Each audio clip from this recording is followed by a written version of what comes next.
662 million people are united by language and culture, and we think that this community strength and digital enablement can allow Latin America to become the next powerhouse. Welcome to a special bonus episode of the Direct Approach podcast. Today, we're featuring a global growth-focused presentation from DSU Fall 2025 with Sol Flint, General Director of Latin America at Nature Sunshine. In this episode, Sol explains why Latin America is one of the most underpenetrated markets in direct selling, and she shares why community leadership, trust, and omnichannel execution are the true drivers of scalable growth. This episode is a preview of the wealth of video content available in the DSN library, an exclusive resource for DSN supporter companies.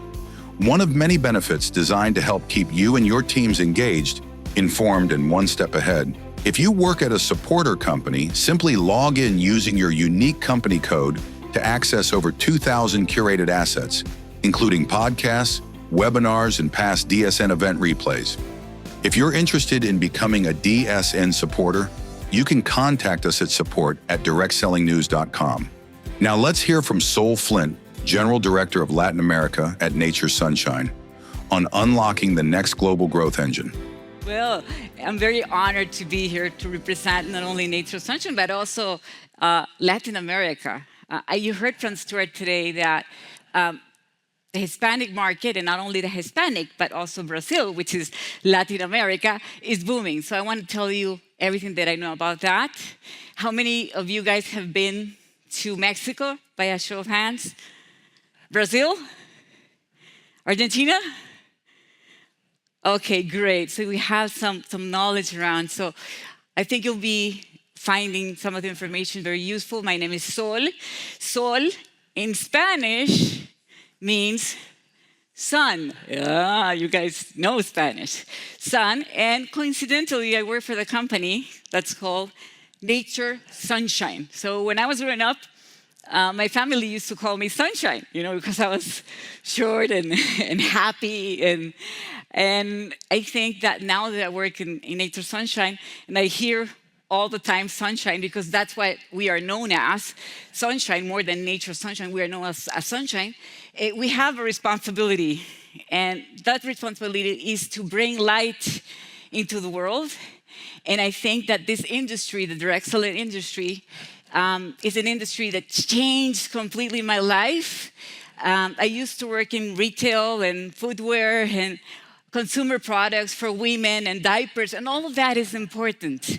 But I think that the most important thing that Latin America needs is leaders and mentors and someone that can help others grow. So I'm going to talk to you about our transformation, and here's a little video so that you know part of our legacy history and where we're heading.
So 50 years of legacy, 50 years of sunshine, and what can we do to change the future?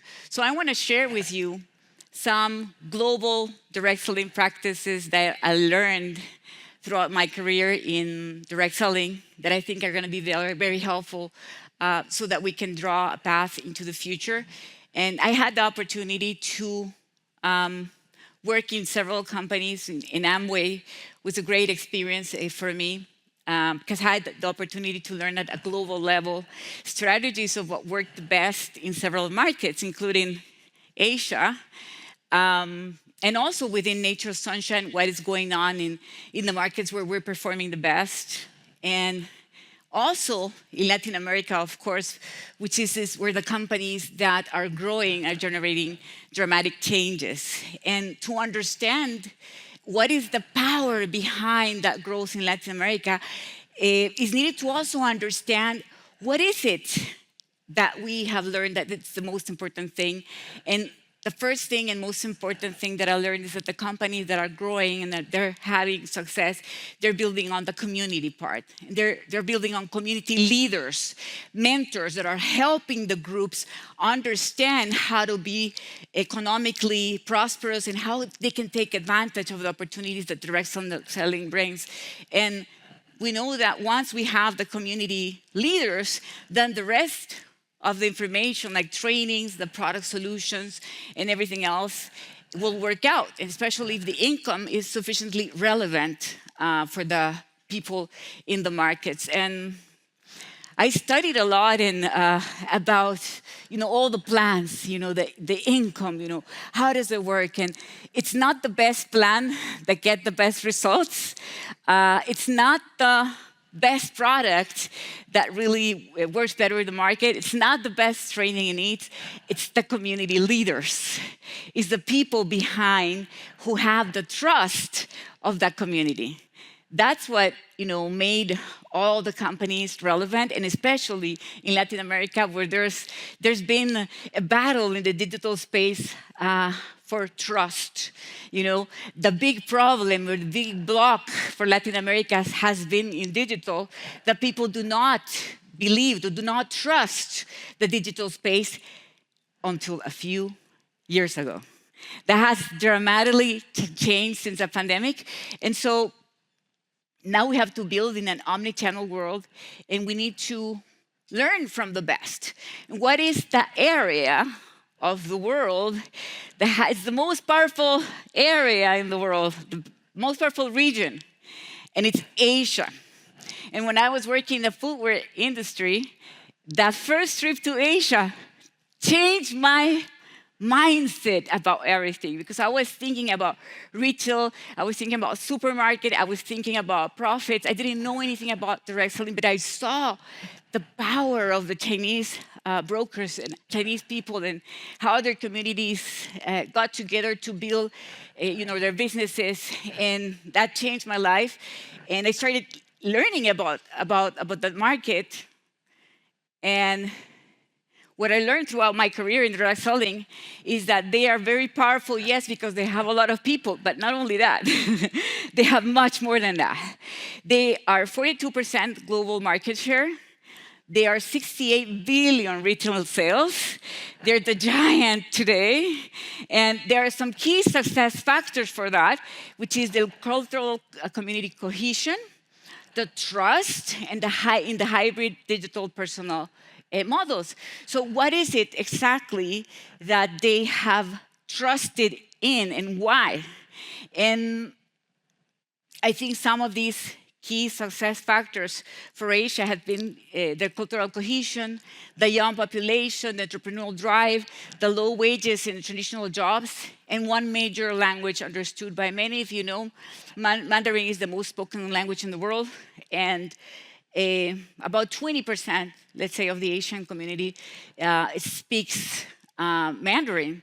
And so it's very important. It's very important for the culture to trust Chinese leaders. And if you're from Korea, and then all that was evident as I visited Thailand, Japan, and China several times, was understanding how the trust in the top leaders and hierarchy is so important for them. So one of our success stories in Nature's Sunshine was talking to leaders in China and having them become ambassadors of this omnichannel success into adopting hybrid digital personal models. This is one of our Chinese leaders, and let me tell you something. the company asked all the leaders, you need to get into the digital space. And some said no. She's one of the ones who said yes. She's top growth in the market because she made the switch. Not only to have people that we're going to meet in person, like you see in the photo, but also to have the people that are in the cell phones connected. So each one of the cell phones is actually a meeting with somebody who is in presence. So it's like you see this maybe 10 cell phones. So that means like 10 meetings like the ones that I see in the in-person. So she's actually doing something omnichannel, fully omnichannel. It doesn't have to be digital. It doesn't have to be in presence.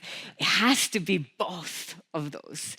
And it's very exciting because we know what the digital levers are. We know that they have an e-commerce penetration that is including India. That's why it's so low. But if you go to China and the rest, it's more like 30, 40, and so. The influencer-driven commerce is 90%, and the mobile penetration is high. So those are basically tools or vehicles for the leaders to grow in their business. It's not the success, it's the vehicle for the success. And here's a video of a person who is a Chinese influencer who is telling us in advance what's going to happen in the future of the communities that adopt this. And he's also mentioning how this is going to impact Latin America, because that's where we are. We're gonna, as a community, we're gonna follow the digital path. And we are almost there, but let's hear what he has to say. Te presento la profesión más popular en China, el streaming en directo, donde los jóvenes creadores están ganando mucho dinero a través de las ventas de productos, acuerdos con marcas y el apoyo de los fans. Y detrás de todo esto se esconde una oportunidad que tienes que aprovechar en el 2025, sobre todo si eres una persona que trabaja con redes sociales. Mientras que en el mercado hispano la gente piensa que las redes ya están muy saturadas, la realidad es que apenas está comenzando y cada vez más emprendedores están metiéndose en este mundo, ya que saben el potencial que se tiene en estas redes sociales. En cambio, en China, cada vez que salgo a la calle, veo a las personas haciendo directos donde o están exponiéndose o están vendiendo algo. Y aquí tienes que aprovechar la oportunidad, y es que está llegando la tendencia de empresarios influencers, donde hay 3 perfiles. El primero es el tecnológico, y es el que se encarga de distribuir el contenido. El segundo es el de las ventas, y es el que se encarga de hablar con los potenciales clientes y cerrarlos. Y el tercero, que es el más importante de todos, es el contenido, donde la persona tiene que saber cómo promocionar, cómo comunicar, cómo aprovechar las redes sociales para que más gente pueda conocer la marca y así mismo pueda terminar comprando.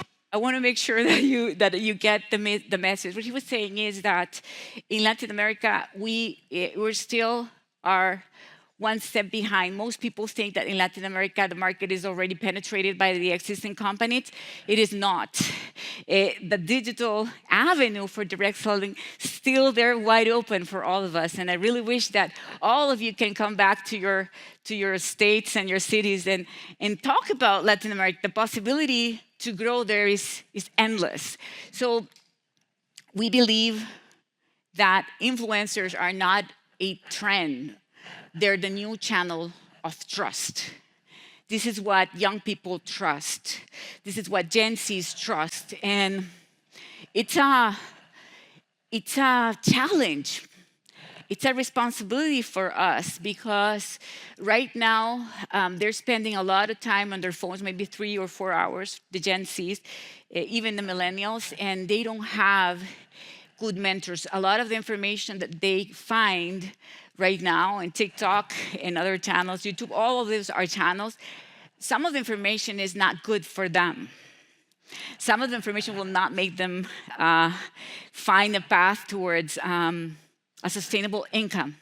And a lot of that is going to distract them, which is the most important problem that we have right now in the digital space is distraction. So I think that if we can find a place in the world where we can find a similar community, that's Latin America. Latin America has not only an impact from singers and soccer players and so forth, but also has an impact as a Latin community. We call ourselves Latinos because we include Brazil, and you say Hispanic, you're talking about also people from Spain, which is not the same community, although we love all people from Spain, but it's not the same community. Latinos have common culture, 662 million people, so that's almost double the US. A cultural community strength that is high. Spanish is the second most spoken language by natives, and you speak Spanish, you can speak a little Portuguese. It's not that difficult, and you have a lot of young population. So this is very positive for direct selling because there's a 22 billion sales in direct selling industry. We know that Asia is around 68 and North America is 62 billions, more or less. So we have room to grow. There's entrepreneurial drive, low wages in traditional jobs, and the direct selling penetration is not even close to be accomplished in all the markets. You can see Peru is highly penetrated, Bolivia as well, Ecuador. Colombia, the giant in Mexico, is not penetrated yet, either Brazil, which is the giant, and the US. The Latino market's not penetrated either. And we know also that the largest country in the world, which is the US, 19% of direct selling in the US is Latino. How many of you have an important workforce in the US that is Latino, by a show of hands? Yes, yeah, raise your hands. Because by 2030, 1 in 5 of the workers in the US will be Latino, and in Mexico, the remittances that are sent represent more than foreign investment. We're talking about 155 billion remittances in Latin America. What remittances mean is the money the people that are working in the US send to Mexico is 155 billion. But I always ask my Latino friends in the US, what if instead of sending money, you send a business opportunity? You know, it's a connection that's so important, so relevant. And I know many companies that are very successful in tying their lines of sponsorship between the US and Latin America and Spain because it's the same language. In Brazil, and we should do that because people are looking for a sustainable way, and remittances is not the good way. Just getting the money, you know, like that phrase, get the fish. Maybe it's better to teach them how to fish. And that's the key idea of Latin America. And so I think that the blueprint of Asia mirrors the potential because it's the same household size, multi-generational households, young population, importance in family, entrepreneurship rate. Andrew was telling us today about entrepreneurship. In Latin America, it's 88% of the people want to become entrepreneurs, similar as Asia and similar as those markets that develop really fast. The young population, average high school, already talked about the community. So I think that with the growth trend that the e-commerce channel has in Latin America, we really are there in a position where we can grow. I think that because we are in a digital momentum in which we're growing from 509, and you know, it's the growth path is there. The CAGR for a market, 23% is projected for 2026. Mexico is the second top growth market globally in digital e-commerce. And the problem that we had with the unbanked mobile wallets is being solved already. And we have some cases of examples on how that's been solved. But in general, we know that Asia Pacific has a larger penetration, and Latin America is in 4.6%, but it's destined to grow. And we know that some success cases in the digital space have conquered, which is Mercado Libre. How many have you heard about Mercado Libre? Mercado Libre is more powerful in Mexico than Amazon, which Amazon is like unbeatable in every market. But I mean, that's something that has been solved through a regional approach with 18 countries working to make this happen with 100 million users and also with the payment issue. So I think that I want to show you just one influencer that we have. She has 563,000 Instagram followers, and she's new, but she was sponsored by a leader who we talked about, making this change. And she's a normal person. She's not a model, She's a regular person, and people follow her because they trust her.